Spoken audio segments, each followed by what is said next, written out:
They want you to forget what he said, what he stood for, who he hurt. They want to turn a man who spread hatred into a hero. They want to rewrite history while we're still living in it. We're talking about Charlie Kirk. We're talking about the lie they're telling about Charlie Kirk. And baby, today on Grace Unfiltered, we're going to tell the whole truth. Welcome to Grace Unfiltered, a special deep dive investigation. I'm Riley Vega, and I'm here with Grace Townsend. And folks, this one is heavy. This one matters. On September 10th, 2025, Charlie Kirk was shot and killed while speaking at Utah Valley University. He was 31 years old. He had a wife. He had 2 children, and his death was a tragedy. Full stop. His murder was wrong. Political violence is wrong, and the person who killed him should face the full consequences of the law. But here's where it gets complicated. Because in the month since his death, Republicans have launched a coordinated campaign to turn Charlie Kirk into a martyr, to erase his record, to whitewash his hatred, and to use his death as a weapon against anyone who dares to speak the truth. Congress passed a resolution honoring him. Trump called him a great gentleman. His widow is now CEO of Turning Point USA, and they're expanding into thousands of new schools. And if you criticize any of it, you're labeled part of the radical left terrorist network. So today, we're going to do what they don't want us to do. We're going to remember who Charlie Kirk really was. We're going to look at what he actually said. And we're going to expose the dangerous lie they're trying to sell. This is Grace Unfiltered, the Charlie Kirk lie. Let's start with the basics. Charlie Kirk co-founded Turning Point USA when he was just 18 years old. By the time he died, he had more than 5 million followers on X, 7 million on TikTok, and a podcast that reached millions. He was influential, no question. He helped mobilize young conservative voters for Trump. He built a massive organization, and he was very, very good at what he did. But what was he doing? What was his message? That's the question they don't want us to ask, because when you actually look at Charlie Kirk's own words, documented, recorded, impossible to deny, you see a pattern of racism, homophobia, Islamophobia, misogyny, and hatred dressed up as a debate. And we're not talking about out-of-context sound bites. We're talking about things he said over and over again, on his podcast, at his events, in his own voice. So let's go through the receipts. And I'm warning you right now, this is going to be ugly, because the truth is ugly. On race, here's Charlie Kirk, January 2024, on his podcast. If I see a black pilot, I'm going to be like, boy, I hope he's qualified. He said that out loud on his show. May 2023. Prowling blacks go around for fun to go target white people. That's a fact. It's happening more and more. Prowling blacks. Those were his words. December 2022. If you're a WNBA, pot-smoking, black lesbian, do you get treated better than a United States Marine? January 2024. If I'm dealing with somebody in customer service who's a moronic black woman, I wonder, is she there because of her excellence or is she there because of affirmative action? And about Supreme Court Justice Ketanji Brown Jackson, Joy Reid, Michelle Obama, he said they were affirmative action picks who had to go steal a white person's slot because they didn't have the brain processing power to otherwise be taken really seriously. Let me say that again. He said black women in positions of power stole slots from white people because they're not smart enough. When George Floyd was murdered by police, sparking nationwide protests for racial justice, Charlie Kirk called him a scumbag. These aren't isolated incidents. This is who he was. This is what he believed. And he said it proudly, repeatedly, without apology. On LGBTQ people, Charlie Kirk said, quote, "We need to have a Nuremberg-style trial for every gender-affirming clinic doctor. We need it immediately." Nuremberg, like the Nazi war crime trials. That's what he wanted for doctors who provide healthcare to transgender people. He publicly opposed same-sex marriage. He called transgender people delusional. And Turning Point USA chapters under his leadership regularly circulated homophobic, transphobic materials on campuses. On women. When Taylor Swift got engaged to Travis Kelce in August 2025, here's what Charlie Kirk said. Reject feminism. Submit to your husband, Taylor. You're not in charge. He was asked on a debate show if he would support his 10-year-old daughter getting an abortion if she was raped. His answer? Yes, the baby would be delivered. A 10-year-old rape victim. And he said she should be forced to give birth. This is the man they want you to honor. This is the man they want you to call a hero. On immigration. Charlie Kirk promoted the Great Replacement conspiracy theory, the white supremacist idea that Democrats are trying to replace white Americans with immigrants. March 2024, his exact words.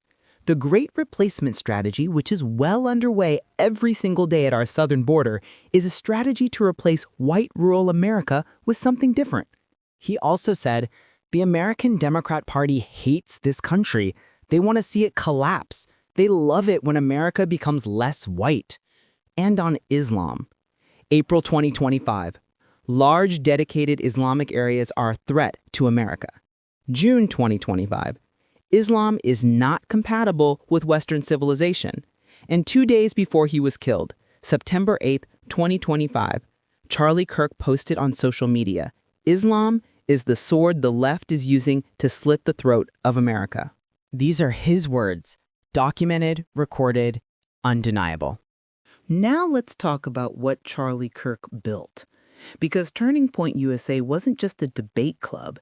It was a well-funded political machine designed to radicalize young people and intimidate professors. One of their most notorious projects was the Professor Watchlist, a literal list of college professors accused of having liberal bias and anti-American values. Let me be clear about what that list was. It was a hit list. It was designed to harass, intimidate, and silence educators. Professors on that list received death threats. They were doxxed. Their personal information was spread online. Some had to hire security. Arizona State University's president said in 2023 that the Professor Watch List resulted in anti-Semitic, anti-LGBTQ+, and misogynistic harassment of faculty. In 2023, Turning Point affiliates admitted to harassing a queer ASU professor, someone who was on their watch list. The university president said they physically assaulted the professor. This wasn't about free speech. This was about using fear to control what professors could teach.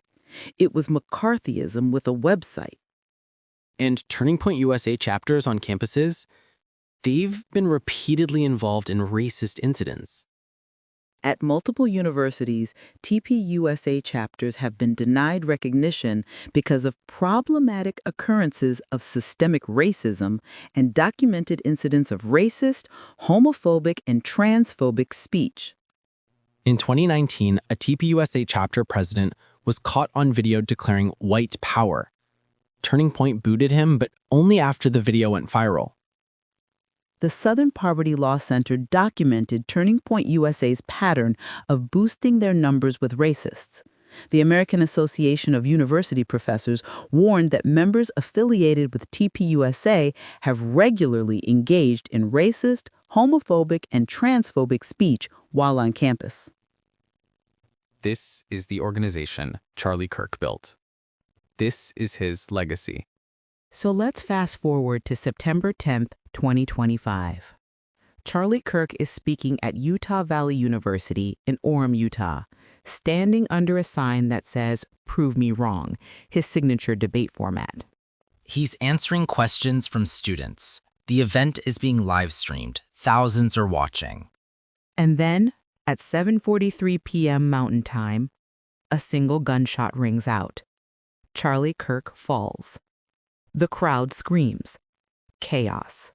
He was killed instantly, one bullet, fired from a rooftop about 130 yards away. The shooter fled. A massive manhunt began. The FBI, local police, campus security, everyone mobilized. Tyler Robinson, age 24, was arrested 6 hours later. He was a student at a nearby community college. When his roommate asked him why, he texted back, "I had enough of his hatred." Now, Robinson's actions were wrong. Murdering someone because you disagree with them is terrorism. It's evil, and he deserves to face justice. But here's where the Republican Party saw an opportunity. Within hours, before the shooter was even caught, Trump and his allies began blaming the radical left. Trump posted on Truth Social at 9:17 p.m., less than 2 hours after the shooting. Radical left language contributed to this. "We will find everyone responsible." Stephen Miller, Trump's deputy chief of staff, went on Fox News the next morning and called the Democratic Party a domestic extremist organization and blamed terrorist networks for Kirk's murder. Vice President J.D. Vance said on Kirk's own podcast days later, "This is not a both sides problem. This is the incredibly destructive movement of left-wing extremism." There was no evidence. The FBI would later confirm they found no evidence linking Tyler Robinson to any left-wing groups. He acted alone. But the narrative was already set. Charlie Kirk wasn't just a victim of a lone gunman. He was a martyr killed by the radical left. And anyone who questioned that narrative, they were part of the problem. On September 21st, 11 days after his death, Charlie Kirk's memorial service was held at State Farm Stadium in Glendale, Arizona, a 60,000-seat stadium filled to capacity. Every senior Trump administration official was there. The vice president, cabinet members, congressional Republicans. It was treated like a state funeral. And then Trump spoke, standing at that podium in front of tens of thousands of people at a memorial service for a murdered man. Here's what the President of the United States said. He started by praising Kirk, called him a missionary with a noble spirit, said he was someone who gave young people a voice. And then Trump said this, and I quote, "He did not hate his opponents. He wanted the best for them." And then he said, "That's where I disagreed with Charlie. I hate my opponents. I don't want the best for them." At a funeral.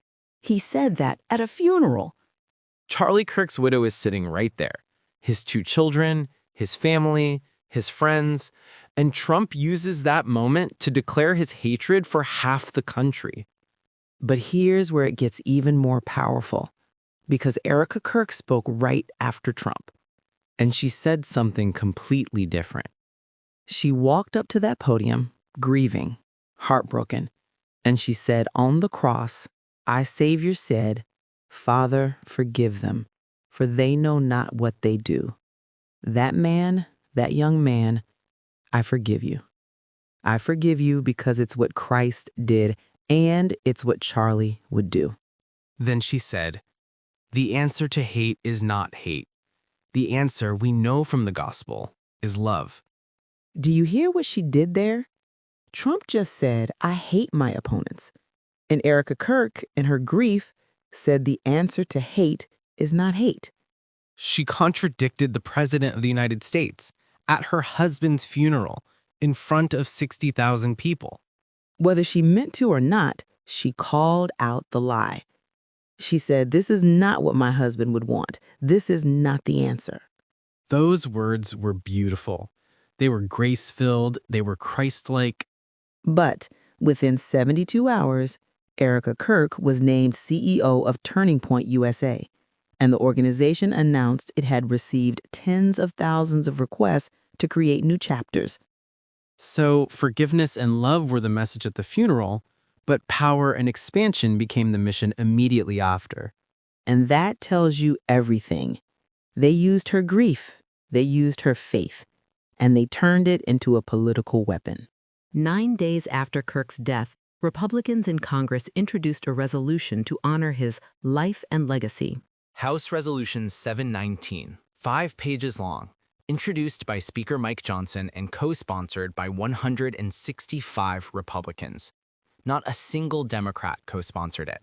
Here's what it says. Charlie Kirk was a courageous American patriot who sought to elevate truth, foster understanding, and strengthen the republic. It praises him for working tirelessly to promote unity and calls him a champion of civil discourse. Not one word about prowling blacks. Not one word about moronic black women. Not one word about Nuremberg trials for doctors. Not one word about telling Taylor Swift to submit to your husband. They erased everything. They took a man who spent his life spreading division and called him a champion of unity. Congresswoman Alexandria Ocasio-Cortez voted no. In her statement, she said, "We should be clear about who Charlie Kirk was, a man who believed that the Civil Rights Act was a mistake, who claimed that Jews controlled the colleges, the nonprofits, the movies, Hollywood, all of it. His rhetoric sought to disenfranchise millions of Americans." Congresswoman Pramila Jayapal also voted no. She said, "This resolution was designed as a political gotcha, trying to force every member of Congress to lift up the views of Charlie Kirk rather than simply condemning his assassination." But here's what happened. Democratic leadership decided they would vote yes. They told members they wouldn't force anyone else to, but leadership would support it. The resolution passed. 95 Democrats voted for it, 58 voted against, 38 voted present, meaning they couldn't bring themselves to say yes, but didn't want to be attacked for saying no. And immediately the attacks began. Anyone who voted no was labeled as supporting violence, as hating free speech, as being part of the radical left. This is the trap. This is how they erase history. They force you to choose, either honor a racist or be called a terrorist sympathizer. There's no middle ground. There's no nuance. You're either with them or you're the enemy. And that's exactly what authoritarians do. They eliminate the possibility of truth by making it too dangerous to tell. Seriously, 2 weeks after Charlie Kirk died, on September 24th, Trump signed an executive memo. It's called Countering Domestic Terrorism and Organized Political Violence. Sounds reasonable, right? Who could be against stopping terrorism? Except here's what it really was. It was a blueprint for going after Trump's political enemies. The memo instructed the Attorney General, the Treasury Secretary, and the IRS Commissioner to investigate, prosecute, and disrupt entities and individuals engaged in acts of political violence. And it specifically cited Charlie Kirk's killing as the reason. It said his assassination was a sobering reminder that justified these extraordinary measures. So what did Trump do with this power? Let me show you. First, Trump opened a Justice Department investigation into George Soros and his Open Society foundations. George Soros is 95 years old. For decades, his foundations have funded civil rights programs, human rights work, democracy initiatives around the world. Trump claims Soros should be prosecuted under RICO laws, racketeering laws designed for the mafia for supposedly funding the radical left terrorism that killed Charlie Kirk. The FBI already confirmed there was no evidence linking the shooter to any left-wing organizations. Tyler Robinson acted alone. He wasn't funded by anyone. He wasn't part of any network.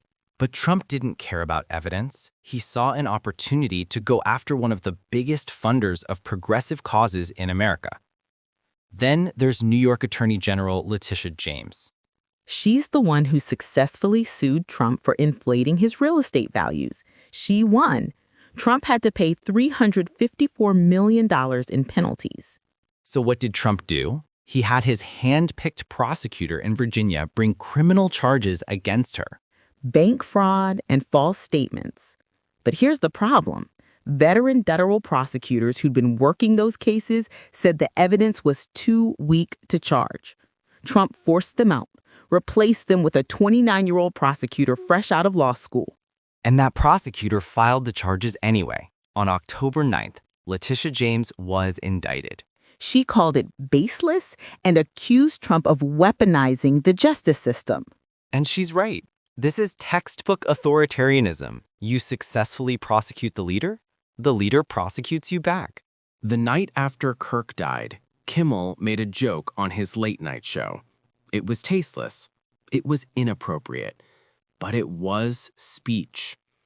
The FCC chairman, Brendan Carr, a Trump appointee, went on Fox News and publicly pressured ABC to take action.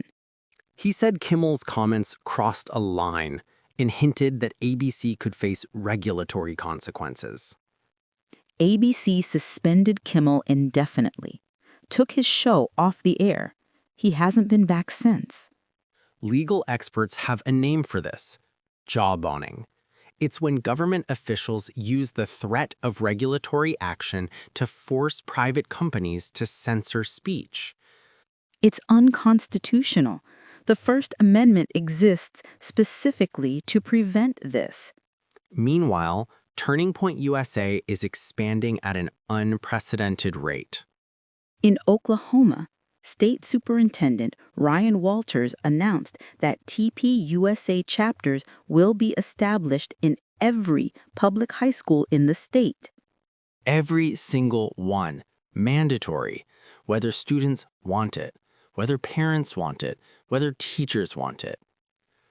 In Florida, Governor Ron DeSantis issued an executive order. Any university that rejects a TPUSA chapter application will face legal action from the state and could lose funding. Even though universities have documented that TPUSA chapters engage in racist, homophobic, and transphobic harassment. Even though the Professor Watchlist has led to death threats against educators. Even though the American Association of University Professors has warned about TPUSA's intimidation tactics for years. None of that matters, because Charlie Kirk is now a martyr, and you can't criticize a martyr's organization. At Rutgers University, students are protesting the TPUSA chapter, citing its documented history of harassment. But if Rutgers tries to shut it down, they face state intervention. The lie is now the law, and anyone who tells the truth faces punishment. So why does all of this matter? Why are we spending 30 minutes on this? Because this is how democracy dies. Not with a dramatic coup, but with a slow erosion of truth. They erase who someone really was. They rewrite history in real time. They turn hatred into heroism and use grief as a weapon. And if we let them do that, if we let them gaslight us into silence because we're afraid of being called divisive, we lose something fundamental. Truth. That's what we lose. The ability to name what's real. Charlie Kirk's murder was a tragedy. But his life was not heroic. His legacy is not noble. And honoring him doesn't bring unity. It erases everyone he attacked. Black people who had to hear him call them moronic and prowling. LGBTQ people who had to listen to him call for Nuremberg trials against their doctors. Muslims he called a threat. Women he told to submit. Professors he put on a hit list. All of those voices matter. Their pain matters. And this lie erases them. It also enables Trump's authoritarian crackdown. Every investigation of Soros, every prosecution of Letitia James, every threat against media, every forced TPUSA chapter in schools, all of it justified by Charlie Kirk's death. So here's what we do. We remember. We resist. We refuse to honor the lie. Support the organizations under attack. The NAACP Legal Defense Fund, Brennan Center for Justice, ACLU, Democracy Defenders Fund. Pay attention to what's happening in your state. Are they mandating TPUSA in your schools? Show up to school board meetings. Speak out. And vote in every election, local, state, federal. Because the people who enable this, who pass resolutions honoring Kirk, who stay silent while Trump goes after civil society, they're on the ballot. And tell the truth. When someone says Charlie Kirk was a hero, tell them what he actually said. Show them the receipts. It's uncomfortable. People won't want to hear it. But discomfort is not an excuse for silence. Because if we stay silent, they win. If we let them rewrite history, they win.